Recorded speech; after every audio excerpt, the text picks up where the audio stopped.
Welcome to Filmtalk. Today I have executive producer stroke showrunner at Lagos' best premium and hyper-local media entertainment company, Giant Creative Studios.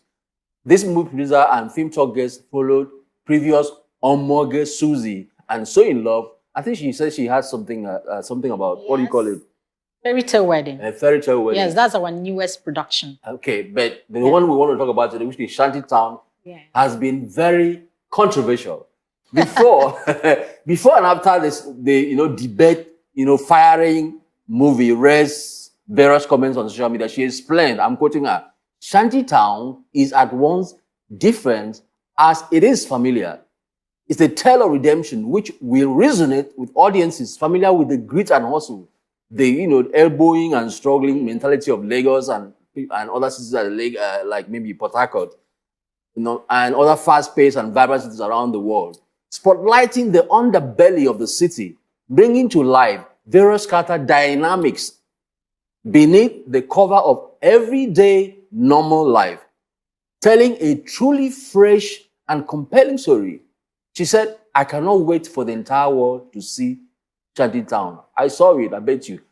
When I saw it, I suffered indignation. But I decided, after all, to study the principles of storytelling, cinematography, and character nuances in the movie. However, like we saw on Filmtalk, tell us your own story. So you're going to tell us your own story today. I am grateful to have producer of Shanty Town, Chinenye, Chchi, Nworah, who will enrich us with the authenticity of this hyper-localized, we'll come back to that word, yes, even to Shanty Town's global audience. Welcome, Chchi. Thank you. Nice to have me here. Like we say in Nigeria, I don't see you finish it, but so, try and tell us your personal and career, in the media, entertainment, experiences that you've put in the past and current movies like Omoge Suzzy, So in Love, and Shanty Town, then your latest Fairy Tale Wedding. I mean, your experiences before now. Okay. I'm glad to be here at Filmtalk. My name is Chinenye Nworah. Most people know me as Nworah in the industry. I'm a filmmaker and a film producer. And we run a production company in Lagos called Giant Creative Media. And we are producers of Shanty Town, Omoge Suzzy. So in Love was in 2015. Anyway, yes. Our latest production is called Fairy Tale Wedding. It's a series as well. Yeah, Omoge Suzzy is a film. And the one we're talking about today is Shanty Town. Shanty Town. Very compelling. Yes, very, very compelling. It's just like I mentioned before the release of the film. I talked about how it is familiar in the sense that these things are happening. As a film producer, when you pick up a topic to discuss, you actually research what is happening in the society. So when I had the idea in 2019, early 2019, somewhere I was somewhere in California.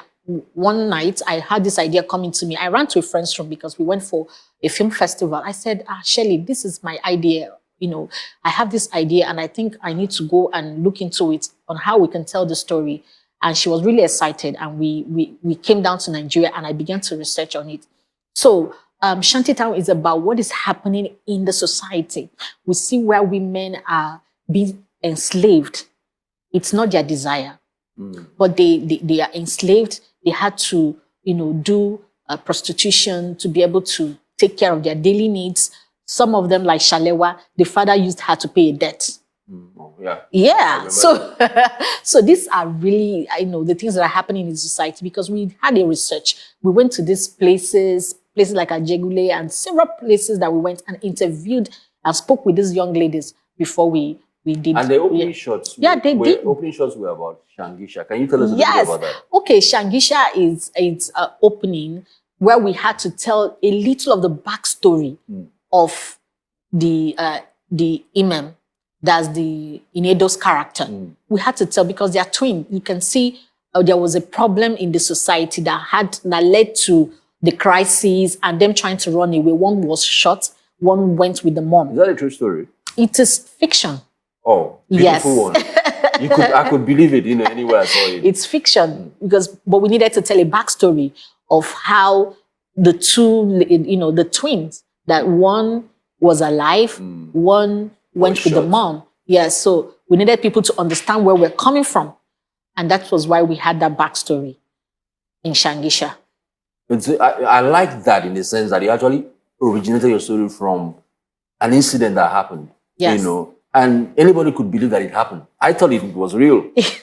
So let's go down to storytelling and development. And I would want to really, really, look at, the journey, how the story evolved from, episode 1 to episode 6. 6, yes. I watched. The story became a little bit, slow paced in episode 5. So let's talk about the story development. Okay. So Which you started with research anyway. Yes, it took us. It's a team, not a one-man thing. Though I came up with the idea. Yeah. So when you come up with an idea, you have to flesh it out. Yeah. So that's where you now bring in writers, the people that will do the dialogues and break it down. So in the course of getting an idea, you share with a screenwriter, and then you go for a script conference whereby you talk about these things that you have researched. Focus on this story? Yes. You know why I'm saying you should focus on it? Because that's like let's look at the substance. Yes. You probably I don't know if you went to Shangisha. We went somewhere in Ekpe. Okay. Now that Shangisha was shot in Ekpe. Oh, good. Now you went to Shangisha. Yeah. What problems did you encounter during asking somebody, please, can you show me where prostitutes are or where hookup people are? Okay, no, in Shangisha, we went to a place where we could film near the river. Okay.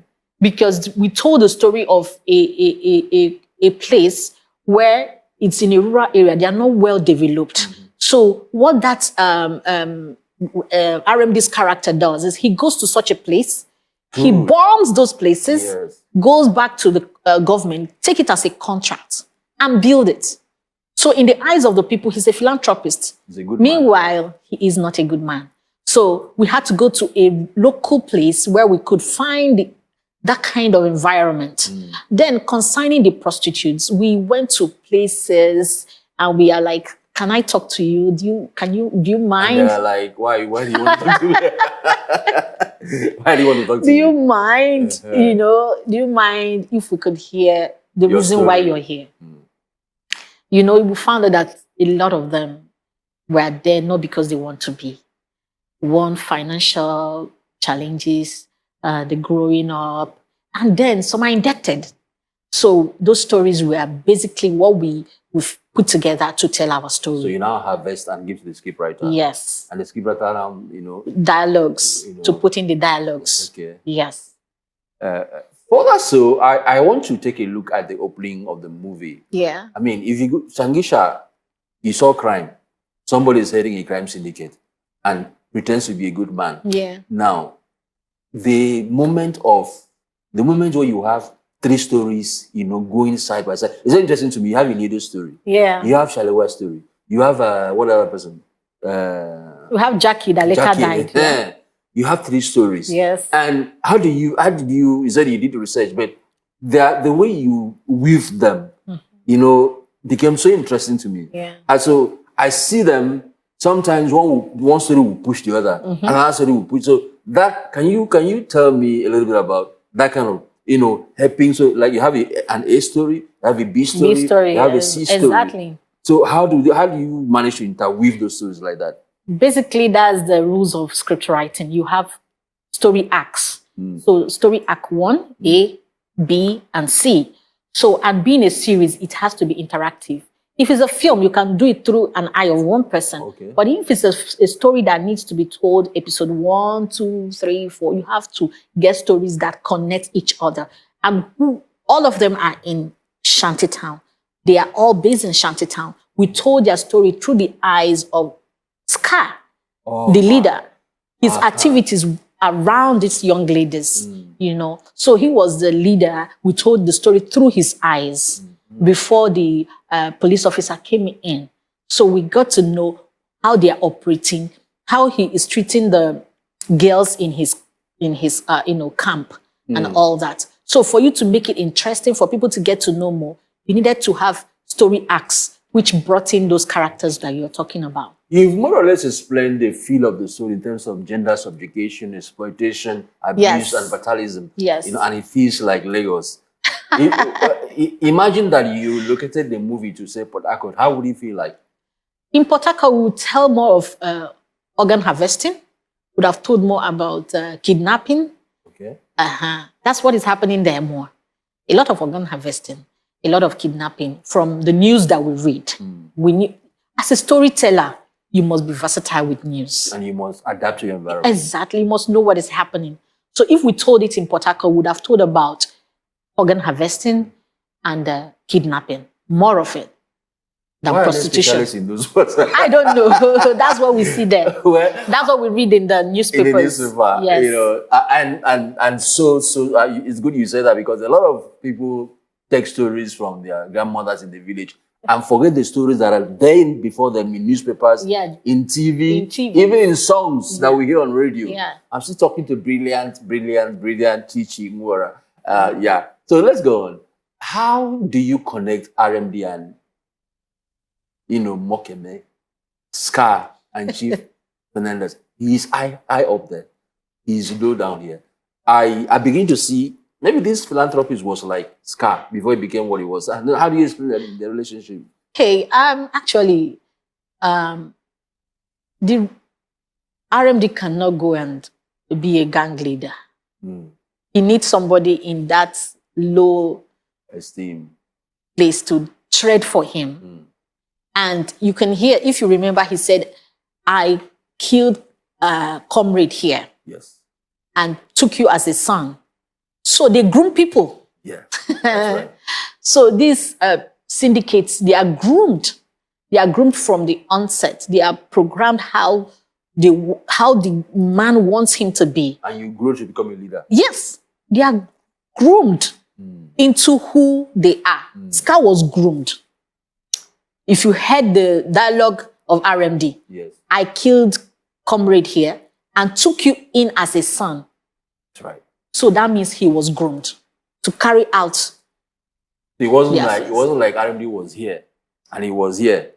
Because the way I perceived it, now that you explained, is a different thing. It wasn't like RMD was here or Chief Fernandez was here and Sky is here and RMD or Fernandez needed somebody to do a job and he came down to the roots. They will always have men around them that they groom. Okay. If Scar dies tomorrow, somebody else will pick up from Scar. If Fernandez died, go. Then Scar would take over.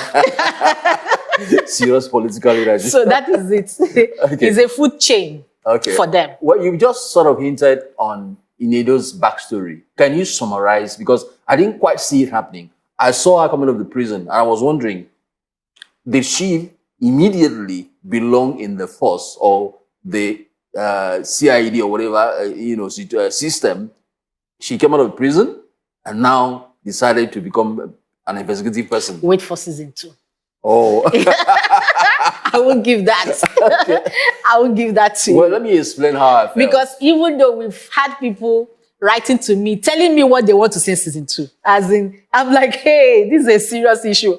We've had a lot of emails from people telling us they want us to bring back Messieke. They don't want her dead, though, and all that. So we are looking at, and we've seen a lot of interactions, and we are quite happy about the reviews we are getting. So wait for season 2 to know the background. Well, let me say what I feel. Okay. Inedo, the twin sister died. She disappeared, and she committed a crime. She smuggled drugs for Scar, and maybe Scar betrayed her, or she got caught. She went to prison. The system now said, "Look, we want to use you." Is that not? That is secret. That's not it. You failed it. Okay. So we will unveil it. Okay. At the appropriate time. Yes. The most important thing is that, this story didn't start in saying, okay, this is the beginning. It started in the middle of everything. Yes. And it's so telling about how life is. This is how life is ongoing. Yes. And in movies, in a lot of movies you see in Nollywood, this is the beginning. This is the middle. This is the end. If you look at Shanty Town, it is like you're floating, you're experiencing it. Yes. Can you explain that magic? I think what we should begin to do in films is to tell hyperlocal content films. Can you explain that? Yeah. Hyperlocal is, you feel it. You know, there's something they call it in art, in the drawing. There are people that draw people, and when you see, you think they are real human beings. You won't know that it's drawing. I think they call it hyper something as well. I pay something. Yes, so that is what it is with film. You choose the kind of film you want to make. You choose the kind of film you want to tell story. When you see Omoge Suzzy, you understand what we're saying as well. It's reality. You feel like this thing is happening. It's so real. You see Scar. He was trained to behave the way he did. He took out time to become Scar. No, don't say it. Mokeme really right. So that is it. So when you see Bimbo Adimoye in Omoge Suzzy, she took out time to become Omoge Suzzy. Who gives an injection? The character. I like it when I see characters leave their characterization. You know. Yes. I also watched. I interviewed. What is her name? Gordon Simon. Okay. Who made Sister. Yes. And she spent time explaining to me, look, this is about me. Being an orphan, the father died and left her with the mother, or the mother was a single person. Yeah. So, and society now said, because you're a single mother, you can't marry again. You're used material. So that pain, would be what you call hyper-local. Yeah. And recently too, I attended a summit, Ijoma on us, and they said, look, if you're going to do pitching, if you're going to pitch a story, let it be hyper-local. Me, I was thinking in one dimension, but now you're giving me another dimension. That it is what you experience. Hyperlocal is things that are real. Even though it's fiction, you make it real. When people, I've seen, in fact, I don't think anybody has seen Shanty Town more than me, because I started seeing this since 2020, writing, looking at it, post-production and all that. And each time I watch it, there's something in me that says, Omo, now wow. Even though I'm the producer, I begin to say, now wow. As in, I feel it. I feel the reality of the situations. Perhaps because you're a woman. So you're feeling for them. So, that's what we want the audience to feel. We want the audience to feel close to home. If we are trying to pass an information that we don't want this happening in our society, they need to know the gravity of what we're saying. That we're saying these things are killing us. These things are destroying women. These things are destroying children. You understand? We want it to stop. If they don't feel the pain, they don't think there's a negative thing, about it. When they feel the pain, everybody, the only problem I have is that people still love Scar instead of asking us to kill Scar. You understand? But that's just being that he acted so well. He did so well. He did so well.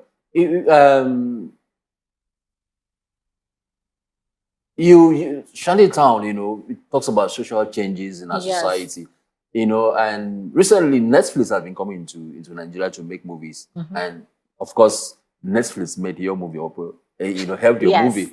But my question is, if you're doing a movie, okay, maybe I haven't watched Omoge Suzzy and So. Omoge Suzzy is not out yet. It's not out yet, but can you give me a feel of it in terms of, is it lovey-dovey against, if you compare it to Shanty Town, which is about killing and, and subjugation and punishment? Yeah, it's also about women. We're saying no to domestic violence. Oh. Yes, with Omoge Suzzy. So if you say something fairy tale, what do you call it? Fairy tale wedding is about finding love.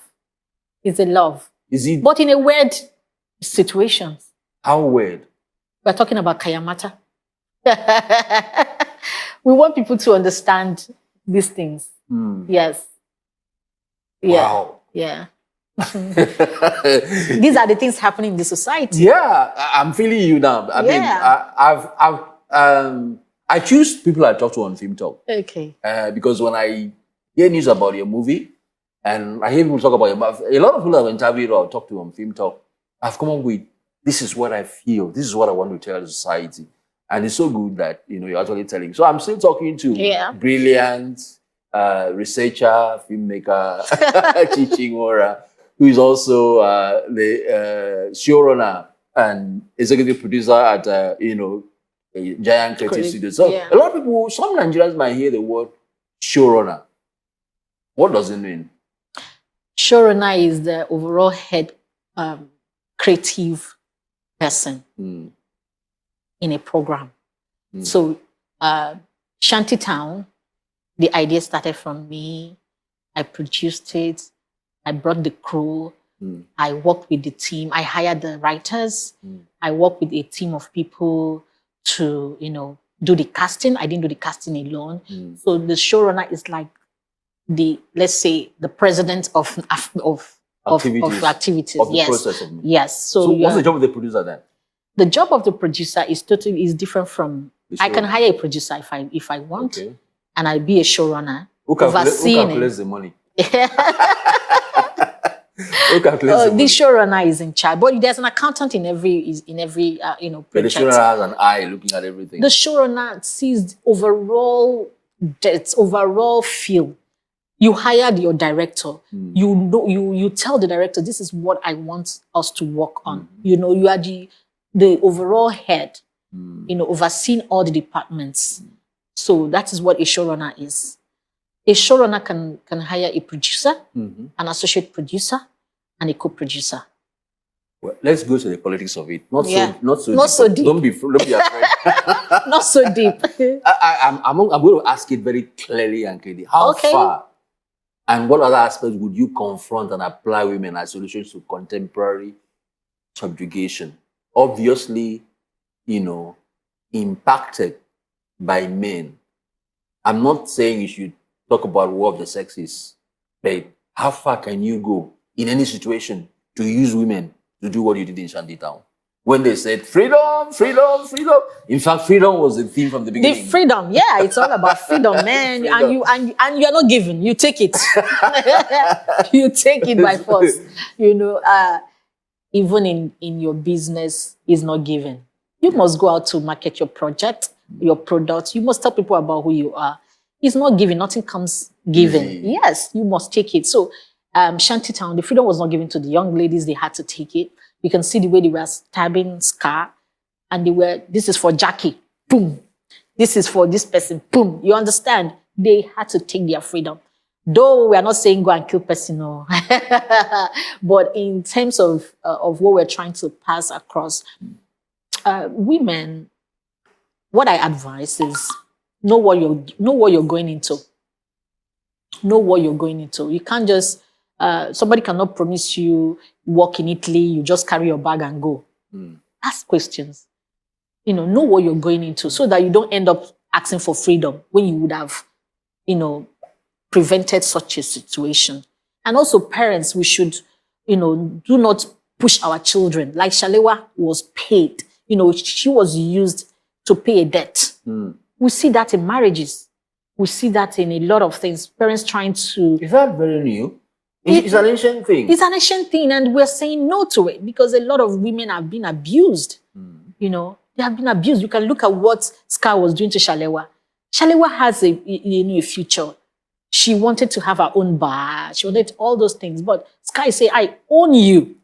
You can't do anything without me. In fact, he owned everybody. Everybody. And that is what Penny do. What is her name again? Is it what is the character? Enem. That's what pained her. Yeah. She went to jail for him, came out and said, look, pay me what you owe me. Yeah.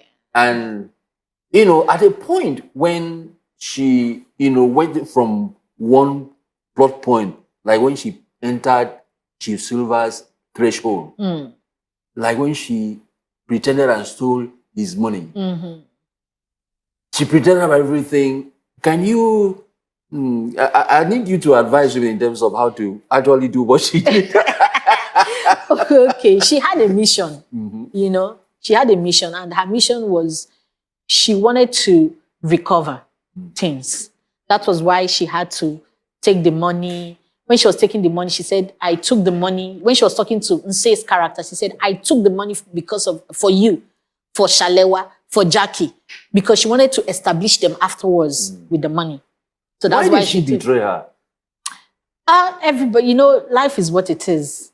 Nse's character also has her own, I think issues. She has her own issues. Her own demons. I don't know whether I call her a victim. Demons. I don't know whether I would call her. Because she, at the end or of an the oppressor. Movie, at the point she said, it is not my fault. Yes, because that's why I said I don't know if I should call her a victim or an oppressor. To me, she's an oppressor. Because if she was not an oppressor, she wouldn't have, gotten involved in a lot of things she was doing, though she was trying to protect herself. Good, because, when she advised Inem, go home. Even Jackie. At a time, she was the one calling Jackie when Jackie was with the cab guy that called, said, "Run, leave the town." You understand? So she has her soft spot. Then still, She's confused. A confused A oppressor. very confused person. I can imagine that when you're in such a situation where you're helpless, you're in prison, you're mentally in prison, you're physically in prison, you could do certain things that you wouldn't another human being with good Exactly. I think she wasn't thinking right. At times she thinks about herself. At times she thinks about the women. You know, at times she wants to kill Scar, because we can find out at the ending she was the first person that stabbed Scar, meaning she also wanted a revenge. So she was confused, really confused. A good movie, I would say. I mean, let's go to the characters. People like, you know, Chief Fernandez, played by RMD, which he did very well. Chidi Mukime did so well. Yes. Then Nse Ikwetum, of course, was mad. The demons were attacking her. Then, you know, Shola. There are two elderly women. Let me just put them all together. You have Shola Shobowole, you have Shafi Bello, you have, I mean, let me mention all names. You know, then you have Yo. I don't want to talk about Pisco. We come to that. But putting these old characters together, how did they impact on the movie? In the sense that they've been acting for so long, but then they were not really. They were sort of minor characters. Can you explain how they drove the story? Okay, so when you get a story and look at the characters, what you would do as a good producer is to look out for the actors you feel that can interpret the role.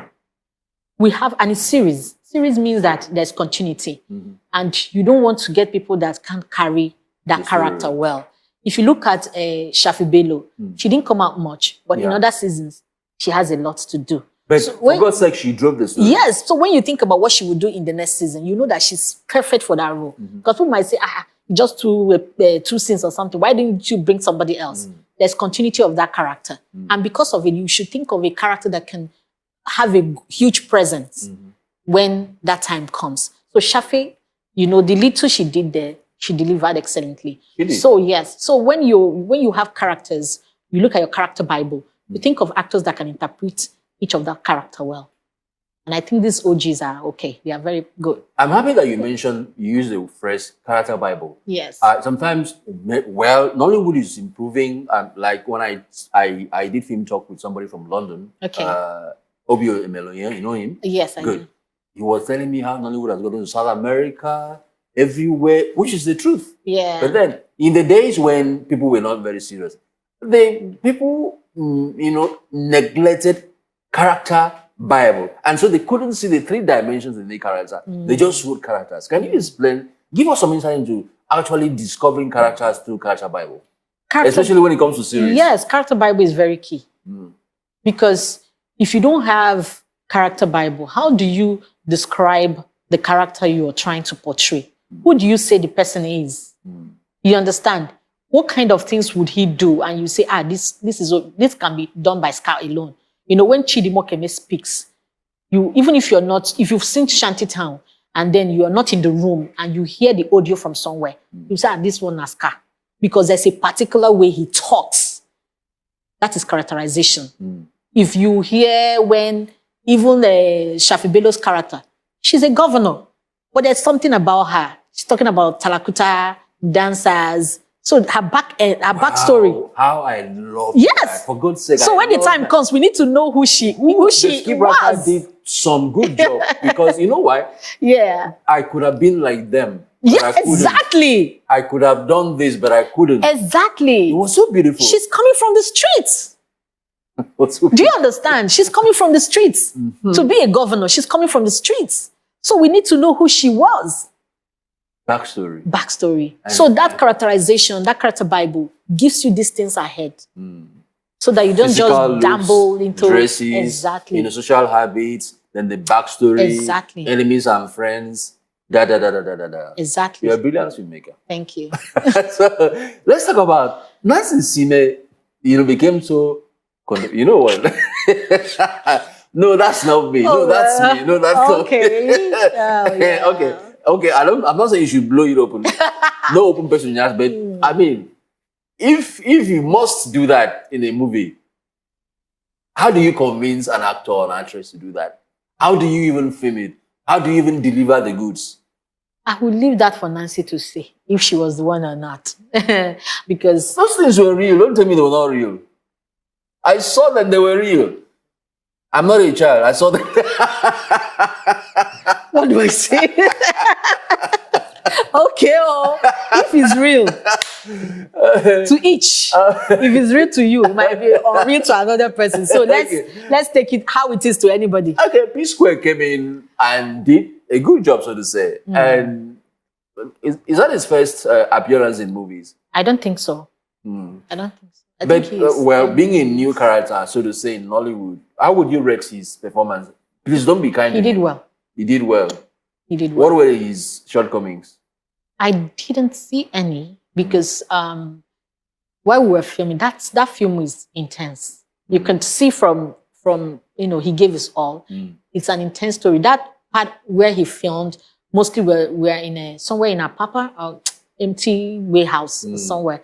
He did well, being that he's new into the industry. So he did well.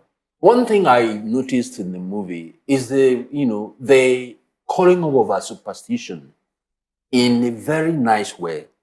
Put to use to drive the story. Yeah. Put to use to interpret the story ecology. Put to use so well that it didn't become like Nollywood is always about juju. But then he played a role. How did he manage the balance? Okay, because that's the real life story.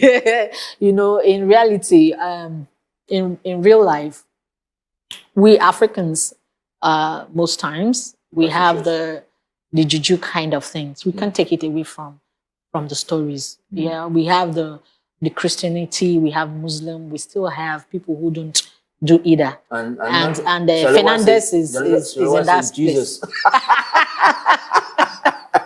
She said Jesus. Yeah. And I'm like, what are you saying Jesus for? You're going to see it in Omoge Suzzy. Just hold on. We are talking about, you will see the word in Omoge Suzzy. We also put that, a bit of Africanism into the things we do. And the characters of Shobowole and what is the other character? There was another elderly character that played the mother of Nisi Ikbaitum. Was it the same? Is it? No, it's the chief. She's like a Efa. Is what you call it in Yoruba. Efa or something. That's the priest. The priest in Shanty Town. That's who Mommy Shola. Yes, that's who she was in Shanty Town. You can see she makes the charm. But at the time she didn't like what she was doing. But she can't tell. When she was talking to NM, she said, I don't do this confident anymore, but I don't understand. Are the girls weak? We need to know, that is also one thing we are trying to say, psychology of captivity. If you tie a dog to one place for a very long time, or a goat, when you remove it, the dog and the goat will still be going around there, even without the chain. Because it's mind control. It's mind control. So those girls, many of them were no longer under covenant, but they still couldn't run because they are afraid. They're used to. They are used to it. If they knew that they were no longer under covenant, they would have left. And that's one thing about abuse. That's why people, we say so much, we do everything to stop us from abusing people. Because you condition people. It conditioned the ladies. They were thinking they were still in captivity. Many of them were no longer. Because that woman, the Shola's character, she was no longer performing that blood oath for them. But still, they couldn't run away. So it's the psychological part of captivity, of slavery. Yeah, mental slavery. Mental slavery. Wow. A lot of women undergo that thing from their homes. Exactly. Let me ask you a tricky question. Yeah. When a woman is too submissive, is she under mental slavery? It's too submissive to the husband. The Bible says you should be submissive now. That one is not that one is not a mental. I'm your lesson. Well, let me just do some bit of prognosis. Let's take the film from it. I love the opening of the movie. Yeah. And a lot of people were saying that. Yeah. Is this real? Did it happen? The bomb was real. We bombed the place. Yes, we did. We used the dynamite. Thanks to Hakim effects. let's talk about, crime syndication in Nigeria. Did you encounter any syndicates, so to say? No, you didn't No, go we that didn't. far. No. Otherwise, Agberos would. We didn't. We just had to, ask the prostitutes, one thing or the other, and they were willing to share with us their experiences. Now, Which we let's put together. actually talk about you mentioned the word redemption, Yes. which is also freedom. Yes. Now, if I, like you said, we talk about mental slavery, and I spoke to what is his name, Ike Nworah. He said, if you're in a situation like the prison mental slavery, Yes. you have to sit back and think. And when you sit back quietly and think, then something will tell you where to go to. Are women so helpless? Because they say women are the weaker sex. And unless you are a Dahomian from one of those Dahomian women, Dahomian women, the warriors, then you wouldn't fight. Are women so weak today? What is making Nigerian women weak, or modern woman so weak that sometimes she cannot take a decision, that she will need a word like feminism? You need a word like, love yourself instead of loving your husband. What is the obstacle to emancipation or redemption or freedom? I think God give me the wisdom to speak this, because I don't really, But what I know is that lifestyle. You can see a woman that is an illiterate, yet she cannot be under bondage of anybody. She knows her left from her right. It's personal decision. And I don't think she could stop and think. Yeah, she could stop and think. It's personal decision. How do you see life? You understand? She might be in the market selling tomato, but she knows her right. You educated woman, you come to talk to her, she will tell you A and B. And she's not educated. And she might even see a young lady misbehaving and she knows her right. Exactly. And you might see educated women who are illiterates, who don't know their left from their right. So it's a personal self-development. We need to, invest in our personal development. You need to develop yourself. You need to, have vision of what you want. You don't need people to tell you to love yourself. If you die, now you die. So you have to love yourself. Have to love yourself. And loving yourself is about knowing who you are. It's about being able to say no when you can't go further. It's about being able to say yes when you know yes. Yeah. So you have to know how to limit things. It's not only to women, even men. You should know. Men these days. Exactly. You should know when, women. You should know when to say no. You should know when to say no. Yeah. Because if you die, within 2 days you'll be forgotten. Yeah, that's right. So you need to protect yourself. We've been talking film. We've been really talking film. But you can see Nworah has made statements. When she came in, she said, I don't want politics. But this is not about politics. This is about talking reality. Yes. I'm so happy you came along. Thank you. I'll need you to be here again when you're doing your next movie. Yes. I like talking to filmmakers. Thank you. Especially the ones that are making statements. Especially the ones that are talking politics with their movies and so on. So that has been Film Talk. You see us on Instagram and Facebook. Thank you for coming. Yeah, thank you so much. I'd like to have you again. Thank you. You. All right.